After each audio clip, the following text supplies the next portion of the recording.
Hello everyone, and welcome back to the episode breakdown. This time, we're covering episode 45. Now, I know what you're all asking. Kaiser, where have you been? Why are you 2 whole episodes behind? We've missed the comforting, lust-inducing music that is your voice, and crave to know the machinations of your masterpiece.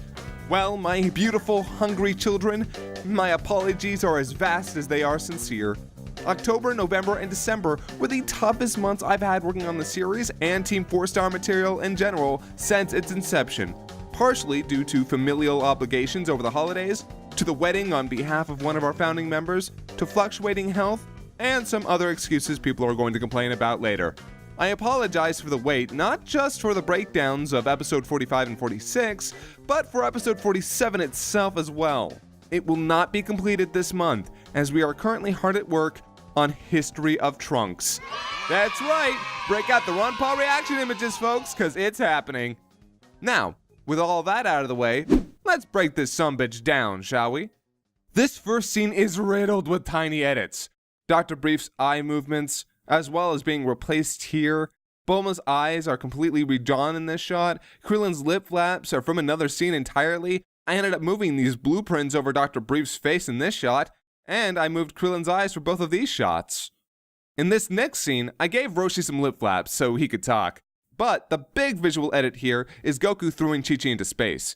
I originally searched for a shot of the Earth similar to this one in Dragon Ball, but I unfortunately could not find one. As such, I used a more realistic shot of the Earth.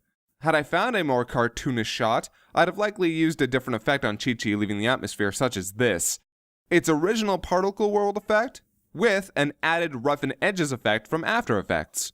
I also edited Goku's expression here. Also, we're very aware, for those of you who picked up on it, that this is not how the science would technically work out. But we actually have a very good reason and explanation for how it works. So anyway, this scene with the androids, a total bitch. And you can see why it's a total bitch. And those lip flaps are all properly timed too. No cheating, frame by frame. Also, those aren't 16's actual lip flaps from this scene. I can't remember what scene they're actually from, as I edited and saved these in Photoshop, but they aren't. Real quick, this shot of Goku here, I used it twice in this episode, both with different backgrounds, originally from this scene. Also in this shot, I gave Goku some new lip flaps from Chi-Chi over here, and I made new lip flaps for him here. I also used the rotobrush and wiggle tools with motion blur to make Chi-Chi shake. In this next scene, I redrew part of Krillin's mouth to remove his smile.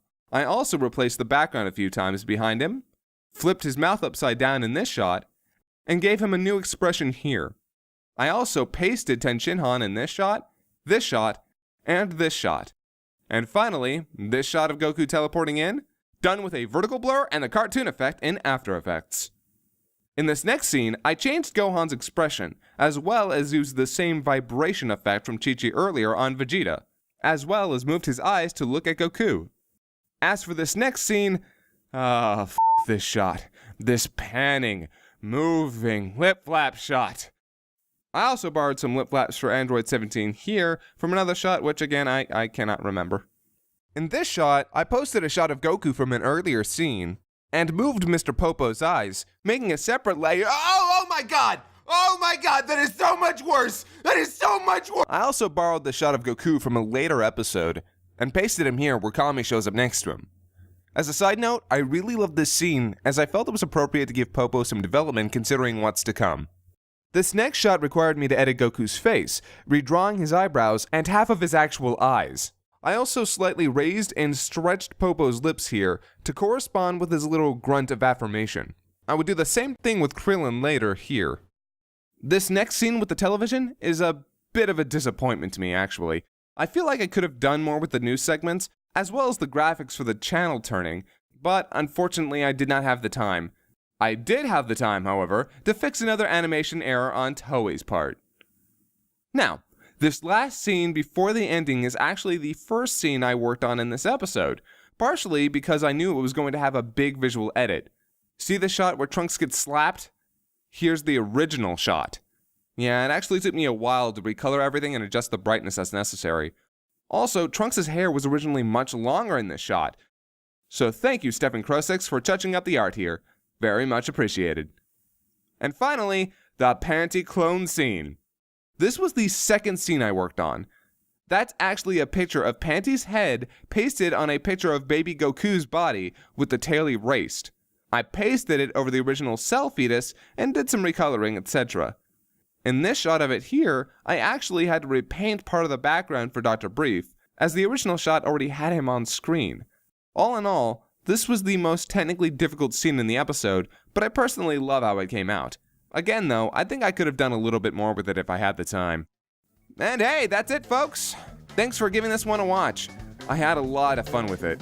Expect the breakdown for episode 46 sometime next week most likely. Meanwhile, we'll be working on episode 47 and History of Trunks. We also have more gaming content if you're interested. Please give them a try, as they help support us more than you know. Thanks again. Ciao.